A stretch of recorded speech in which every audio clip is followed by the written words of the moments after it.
everyone. So today I am back again with another manga, and this is page one. So here we go. This is where everything starts, the journey. This is the starting of the journey. So today I'm going to be telling you about this page. So this page is just starting. They're just saying hello and they're just kind of just starting off a day. Now, I understand that you probably don't know what's going on. Like, how did they meet? How did they become friends? How did they know each other? But all of these things will be explained in the manga sooner or later, so do not worry. So, yeah. So, here, Aoi and Yuki are just saying hello, starting a new day. They're happy because they're in a safe place. Aoi took her to a safe room and basically kind of saved her. But saving her from what, you will see soon. And basically, Aoi, she's not always just dead-hearted and not, you know, not like a person that doesn't show happiness or something like that, but Aoi can actually show some sort of emotion. But when it comes to something tragic, she lacks that emotion. So, anyway, so they, in this scene here, they're picking a door. They're like, are you sure you're ready about this? Like, is there anything like, like a door or anything? Because there are portals. Now, the portals in my manga, it has a rule. If you go into too much portals at once, it like let's say within 20 or 25 minutes. If you go into a portal within those 25 minutes, then you can most likely deform, meaning you can become something else. Like your body parts will start to become weird shapes or sizes, and it is definitely not normal. And you can just get distorted. Yes. And so that is why. And picking the right portal is very, very important because if you pick the wrong portal, then you are bound to find an entity that is way dangerous than you have ever thought. So, being in the back rooms, my mind was imagining what are the things that we need to look out for. So on Google, there is this backrooms Wikipedia fandom type thing, and I think this source definitely like gives me inspiration. So I might take some of these ideas or inspirations and put them in here, but I would probably change it up a bit so people won't think that I'm actually copying them because I do not want to do that. I do not mean to offend anybody or anything like that. So yeah, I'm just gonna be using my imagination and kind of let them know that there is this thing, you know? I mean, nothing in the fandom is classified as real or anything, so I think it will be okay.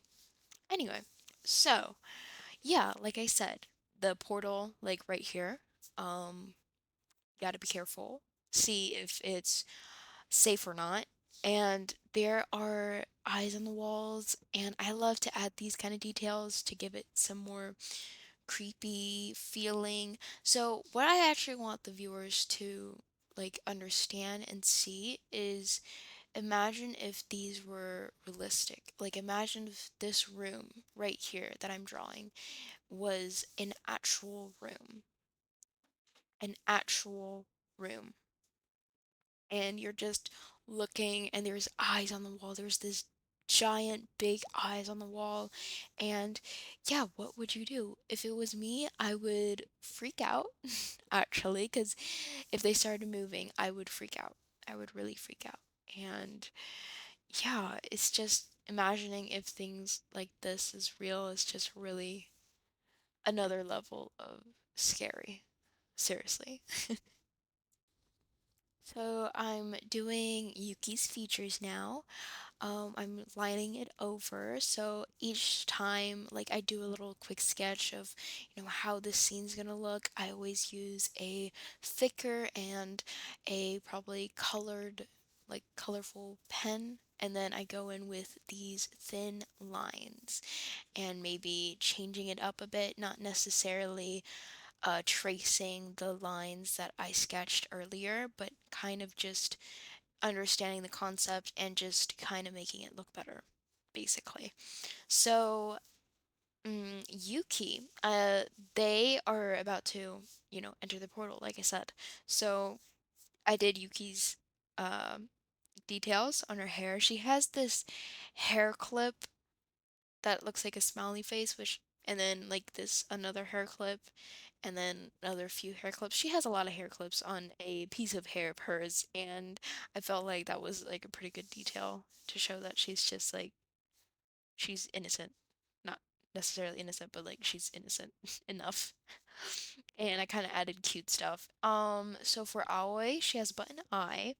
Now, the reason why I wanted to give her a button eye is because when I was a child, I watched Coraline before, and I'm telling you, it was scary. It was scary even for me, and I just really like the factor of just giving her a buttoned eye. So I was like, just let's okay, let's just give her a button eye, because why not? Now, I don't think I have made the story of like obviously she was human, so she didn't have a button eye, but the story will come clean soon. I promise. So these levels, I try to make the rooms, each room uh as basically as detailed as possible. I try to. And yeah, I literally just try to keep it like the angles right, the proportions right, basically. So basically, if I search up like weirdcore characters, the most common thing that I would see is just like a person with an eyeball of some sort or a TV head. And like I see so many of these characters just having an eyeball for a head, and I felt like, oh my gosh, it's just another copy and a copy and a copy. It's just eyeball for head and that's it. Eyeball for head. And I found it like boring a little bit. But I started seeing like more and more differences, like having like a carousel on for a head or something like that. And yeah, I just really like to explore basically. I definitely like to explore colors too, like orange with green or blue with fluorescent. All these colors are like really like they're fantasizing. Fantastic. I don't know. I don't know how to say that. But yeah, it's just really pretty. Like blue with white or some sort of thing like that. Um I've been really just experimenting with colors, and it really is fun. Yeah, it really is fun to experiment with colors. And I kind of take some inspiration from objects or, Pinterest, because I feel like that there's a lot of like creativity in there, and I like to mix and match together and see if things look good. And sometimes I could actually think about things myself. So, yeah, it's like a crazy world. It's really cool. Yeah, but I really like the eyeball thing going on, but I feel like I seen it on too many characters, so I just kind of got tired of it. Yeah. It's really scary. So, if you ask me, what is your most, like, what is the most scariest yokai or something that you're very, very scared of? What I am very, very scared of is actually the long neck yokai. I don't know what her name is, but she is crazy scary and she has this long neck. And I hate that so much. Like, especially when that long neck like becomes like straight and they're just looking down. That scares me so much. It really does. It scares me. Like how it scares me. But I find it interesting in yokai because like there are so many like different weird things like a duck looking kind of with a bald head. I don't know. It's just like so weird. And I find it an inspiration too, because like drawing something you're scared of. I mean, yeah, definitely. Um, to be honest, I don't know if I like yokais at all. I actually hate terrifying things. Like the most terrifying thing is the long neck and the big eyes, and they're just staring at you, right at you. And I hate that. I hate that so much. So yeah. Yeah, it's just like I'm here on Pinterest right now. I'm just looking through some creepy stuff and I'm like, okay, this is a bit scary. But I wonder what you're like other like what you guys are scared of the most. Maybe I can draw them in one of the pages. Um, Definitely, totally. It's really like seriously, for real. Like I when I see scary stuff, I feel like Junji Ito has another level of scary. Like it's not just one level, which is like jump scares or like a ghost or something, but actually very creatively scary. And what my I want to do is make all the scary things colorful instead of just mostly black, red, gray, or something like that. Yeah, I don't like that. I like to make it colorful, which is a bit weird, but that's what I'm going for, basically.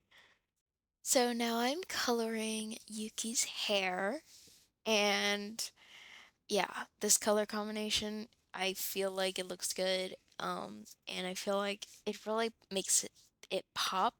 So I thought just using these two colors, and I use a little bit of airbrush and then clean the edges and the skin, just giving it so this one, the shading. So this one is basically not for the t-shirt, so it's not RGB, so I'm actually putting more time. This definitely took a lot of time. And yeah, this one took a lot of time and a long while because I'm putting very much into detail into it. Even though it's not the most detail that I can do, but I definitely did shade it. So if this piece was on a t-shirt of some sort, it would definitely not come out really good because there is this airbrush and it doesn't really like the blending part between the light blue and the dark blue, something like that, doesn't won't it won't pop it won't look good on a t-shirt. Definitely not. So yeah. And I kind of gave Aoi a color, a clothing color that I don't think people would like. It's a bit greenish type of look, as you can see right now, but trust me, I feel like it goes good with the blue. Now, I understand, like, people would probably not wear this, but totally, like, I feel like this looks good on Aoi. Aoi. Aoi. I think this looks good on her. So, there is another core that is called cute core. Now, I feel like this cute core is, like, not gonna lie, it's kind of funny, but like it's basically mixing cute, like kawaii stuff with some horror and scary characters. Now, I don't know about you, but I used to find Barbies or statues horrifying because if you just stare into their eyes for a long time, um, it will feel like that they're starting to like it's like they have a soul suddenly and it's just kind of scary and I don't like it. But I really want to try drawing like very detailed artworks of like horror stuff and just putting all like the lines of the eyes or the hands or the hair of some sort. I just really want to like draw that and become more detailed and better each time. I'm not gonna lie, I'm not good at coloring right now, in digital. It definitely does not look good because I use too much airbrush. Um, but I hopefully when I get older, um, everything can look much, much better. I want to ask, like, do you guys like clowns? Okay, yeah, like at this point, I'm just like asking, do you guys like clowns? Because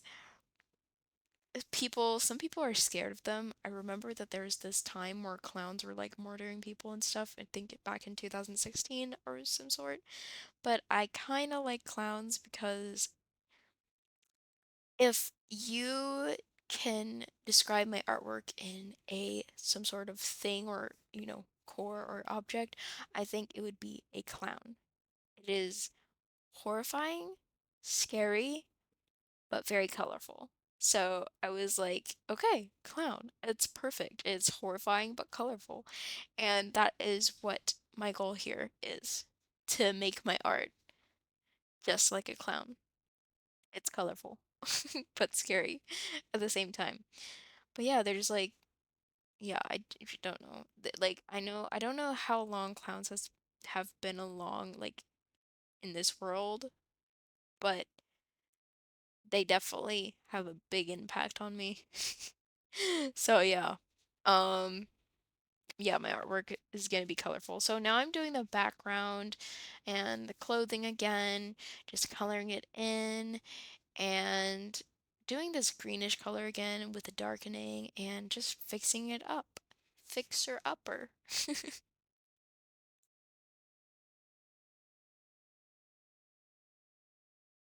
So I think the most like because even myself I have Junji Ito manga and I haven't finished them yet, but I think one of my favorites are the balloon, like the balloon heads where they would be floating and there's like this rope down to them where like they would want to let the characters kill themselves. Now, I would love to know like the hidden meanings of these stories because I know Junji Ito is not just making these just because it's like creative and stuff, but like like with the suicidal part, like with the rope connected to their head, and maybe it's indicating that their mind is driving themselves insane to a part where they just want to kill themselves. I don't know.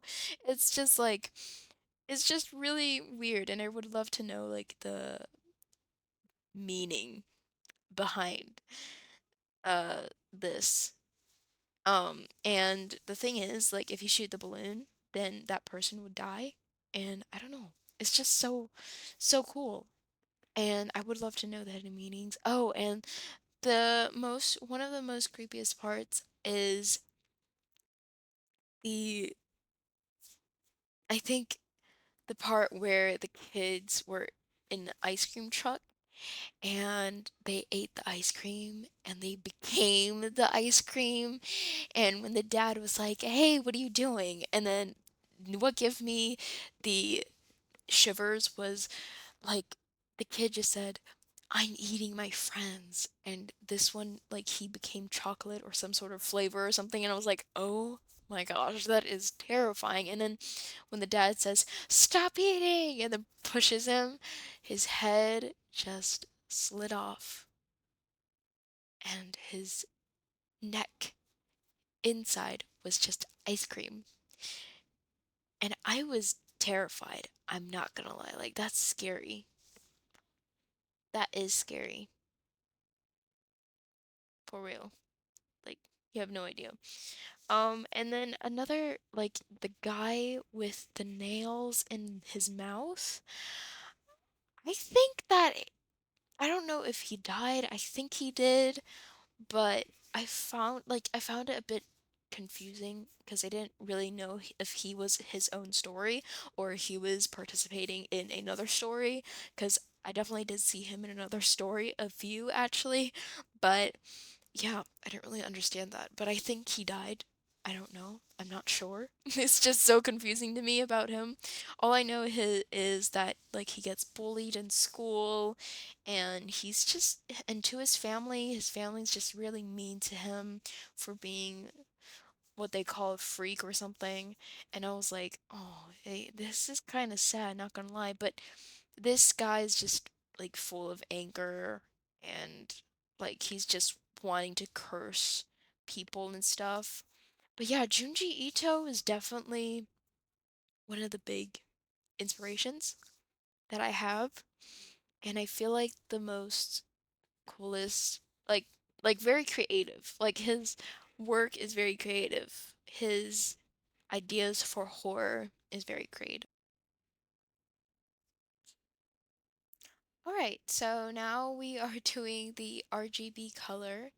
And again, this does not take like too long. This just doesn't take that much time.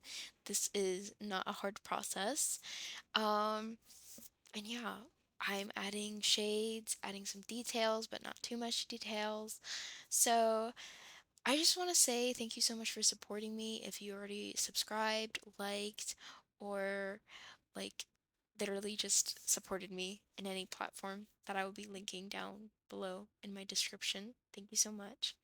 So, yeah, lately I've been watching some anime. I finished Kakegurui. I don't know what's with the Kakegurui twin. I don't know if I like that, but I'm hoping that they come out with the third season, which they probably won't because I think it came out in 2018 or something, and that kind of makes me sad.